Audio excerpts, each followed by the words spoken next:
Yes, good evening to all of you. आज हम learn करेंगे हिंदी पार्ट 1 चैप्टर 1 राख की रस्सी।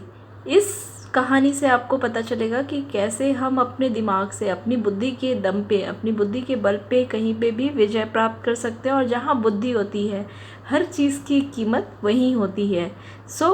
चलिए शुरू करते हैं। लोनपोगार तिब्बत के 32वें राजा सोनगवसेन गौपो के मंत्री थे। वे अपनी चालाकी के लिए हाजिर जवाबी और दूर दूर तक मशहूर थे। यहाँ पे स्टोरी के बारे में बता रहे हैं कि मेन कैरेक्टर स्टोरी के हैं, मेन किरदार है लोनपो गार। वो तिब्बत के 32वें राजा सोनगवसेन के मंत्री थे और वो अपनी चालाकी, वो अपने हाजिर जवाबी के लिए बहुत प्रसिद्ध थे। दूर दूर तक कोई इनके सामने नहीं टिकता था।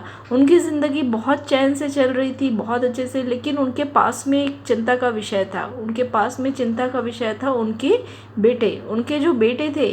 देखिए यहाँ अगर आपको चैप्टर लाइन 5 में आपको मिलता है देखने के लिए, मगर जब से उनका बेटा हुआ उनके लिए चिंता का विषय था। तो अब बेटा कोई किसी के लिए चिंता का विषय क्यों होगा, आगे कारण भी स्पष्ट किया गया है। कारण यह था कि वह बहुत भोला था, होशियारी उसे छूकर भी नहीं थी। मीन्स वो बहुत ही भोला था, वो बहुत ही सिंपल था और होशियारी उसे छूकर भी नहीं गई थी। अब ये इसके लिए लोनपोगार के लिए चिंता का विषय क्यों था? क्योंकि वो खुद एक मंत्री थे, वो खुद एक हाजिर जवाब थे, वो खुद बहुत चालाक थे। अब उनके बेटे में वो चालाकी, वो सारी चीज़ें नहीं होने के कारण उनके मन में बहुत चिंता थी।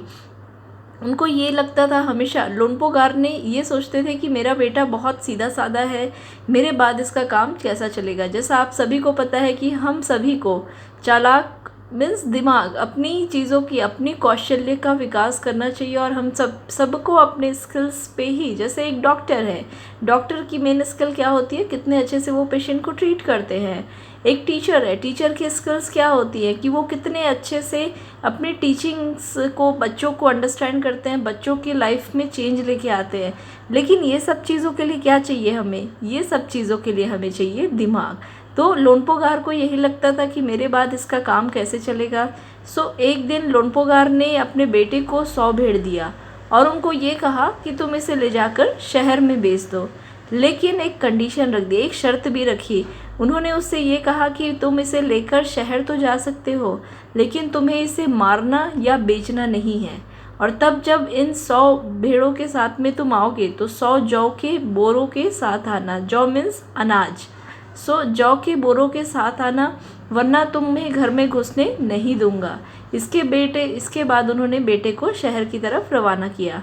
लोनपोगार ने, क्योंकि अपने बेटे के अंदर उनको बहुत चिंता हुई थी, उन्होंने 100 भेड़ें दी अपने बेटे को और ये कहा कि इस 100 भेड़ों को न तो तुम बेच सकते हो, न ही मार सकते हो, लेकिन शहर लेके जब इन 100 भेड़ों को अपने साथ ले जा सकते हो।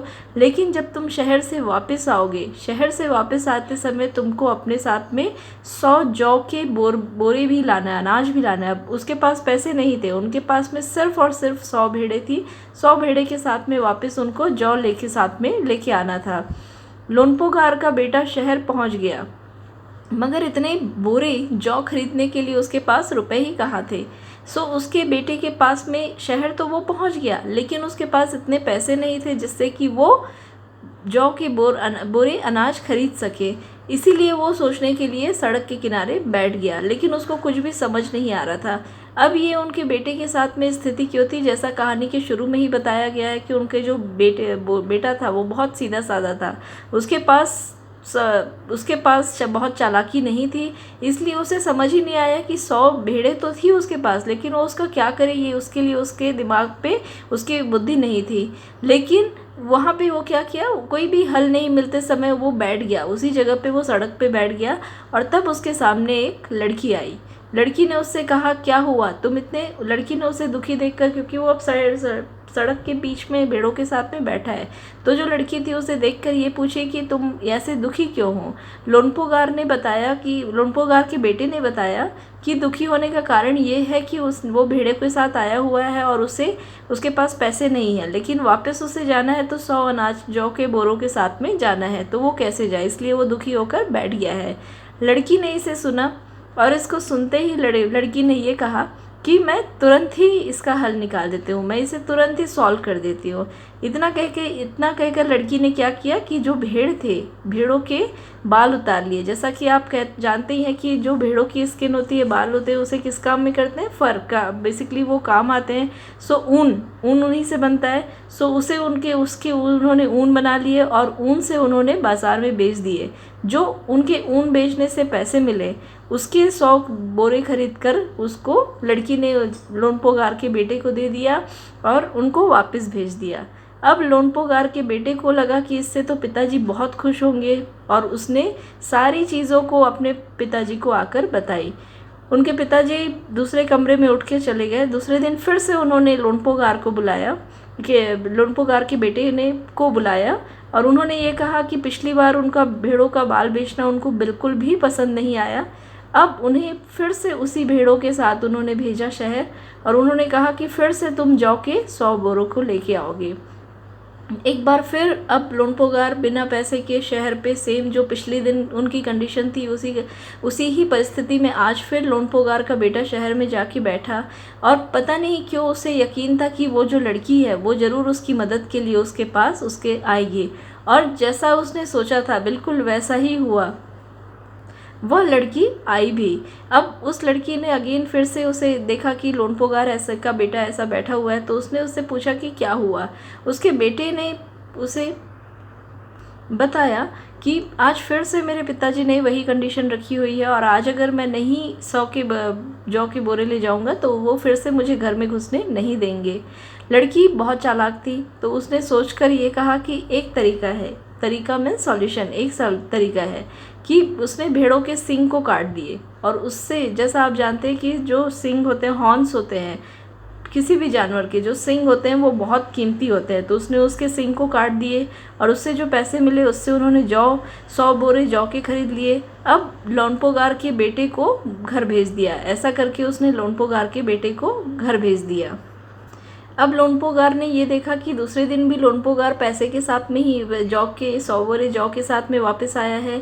तो लोनपोगार का बेटा जब घर पहुंचा तो उसने फिर से सारी चीज़ें लेके अपने पिताजी को बताई कि कैसे उस लड़की ने उसकी मदद की। अब लोनपोगार ने जब ये सारी चीज़ें सुनी तो लोनपोगार ने अपनी बेटे से उस लड़की के लिए एक संदेशा भिजवाया, मैसेज भिजवाया। लोनपोगार ने ये कहा कि वो 9 हाथ लंबी राख की रस्सी बना कर दे। राख की रस्सी, राख क्या होता है, कोई भी चीज़ें जब जल जाती है तो उसके बाद में बचा हुआ शेष हम कहते हैं राख। तो जैसा कि इस पाठ का नाम भी है राख की रस्सी। तो लोनपोगार ने कहा कि वो लड़की उसे 9 हाथ मीन्स 42 हाथ, जैसा आप जानते हैं कि मेज़र अभी तो मीटर सेंटीमीटर से हम नापते हैं, पहले हम हाथों से भी नापते थे। तो 9 हाथ मीन्स 9 हाथ जितना रहेगा उतनी रस्सी उसे बनाकर दे। तो उसके बेटे ने वह संदेश जाकर उस लड़की को दे दिया कि पिताजी ने कहा है कि आपको 9 हाथ की रस्सी मुझे बनाकर देनी है। लड़की ने कहा हाँ, मैं रस्सी तो बना दूंगी, लेकिन क्या तुम्हारे पिताजी उसे अपने गले में पहनेंगे? अब ये संदेशा वापस से उसके बेटे ने लोनपोगार को आके बताया कि उस लड़की की भी ये शर्त है कि अगर वो रस्सी बनाएगी तो उसे आपको गले में पहननी होगी। लोनपोगार ने ऐसा सोचा कि राख की रस्सी बनानी तो असंभव है, इसलिए उसने लड़की की शर्त मान ली। राख की रस्सी, जैसा आप सभी जानते हैं, जले हुए चीज़ का कोई कैसे कुछ बना सकता है। सो लोनपोगार ने ये कहा कि ये तो असंभव है, ये रस्सी तो बन ही नहीं सकती, इसलिए उसने कहा कि हाँ, मैं उस रस्सी को गले में पहन लूँगा। अगले दिन लड़की, क्योंकि शुरू से ही हम देख रहे हैं चैप्टर पे कि लड़की वाकई में बहुत चालाक थी, लड़की ने 9 हाथ की रस्सी ली, एक 9 हाथ की लंबी रस्सी ली, उसे सिल पर रखा। सिल मीन्स पत्थर पे रखा और उसे जला दिया। अब जब उसे जला दिया तो रस्सी तो जल गई, लेकिन रस्सी के साइज़ का राख बच गया। जब कभी आपने देखा होगा, जब कभी आप कागज़ भी जलाते हैं तो कागज़ अगर आप पत्थर पे रख के जलाएंगे तो कागज़ जल जाता है, लेकिन उसकी राख, उसके अवशेष वहाँ पे बच जाते हैं। सो उसी तरह से रस्सी उसने ली 9 हाथ की और उसके राख बच गए। अब इससे क्या हुआ कि उसे लेके वो सिल सहित वो पत्थर के साथ ही उस रस्सी को लेके गई। उसे उठाया नहीं। उठाया क्यों नहीं? क्योंकि राख अगर वो उठाती तो वो रस्सी टूट जाती, 9 हाथ की नहीं रह पाती और राख फिर छोटे छोटे टुकड़ों में बट जाता। इसलिए उसने सिल के साथ उस रस्सी को लोनपोगार के पास ले गई और उसको अब पहनने के लिए कहा। लोनपोगार आश्चर्यचकित रह गए, क्योंकि लोनपोगार ने शुरू से ही तुलना ही नहीं की थी कि इस तरह से भी कोई चीज़ हो सकती है, इस तरह से राख की रस्सी भी कोई ला सकता है। और उसे देख के, लेकिन क्योंकि वो बहुत बुद्धिमान थे, उसकी बुद्धि देख कर, उस लड़की की बुद्धि देख के वो बहुत खुश हो गए। और उसने लड़की की समझदारी के लिए, चालाकी के लिए के सामने उनकी खुद की, क्योंकि वो अपने बेटे को बार बार, आपने देखा ही कि उसके पास दिमाग नहीं था, ऐसा उनको लगता था, और इसलिए वो बार बार उसकी परीक्षा लेते थे। अब जब लड़की ने उनके साथ ऐसा किया कि राख की रस्सी लड़की बना के ले आई और जब उनको पहनने के लिए कहा, तो लोनपोगार की जितनी भी बहादुरी थी, जितनी भी चालाकी थी, अब उन्हें समझ में आ गया कि ये लड़की भी बहुत समझदार है। तो बिना किसी देरी किए लोनपोगार ने तत्काल ही उस लड़की के लिए अपनी बेटे के शादी का प्रस्ताव रखा दिया और उस लड़की से अपने बेटे की शादी कर दी। इस कहानी से आपको शिक्षा यही मिलती है कि अगर आपके पास में दिमाग है, अगर आपके पास में बुद्धि है, अगर आपके पास में कौशल्य है, तो आपकी कीमत बहुत सारी जगह पे रहेगी।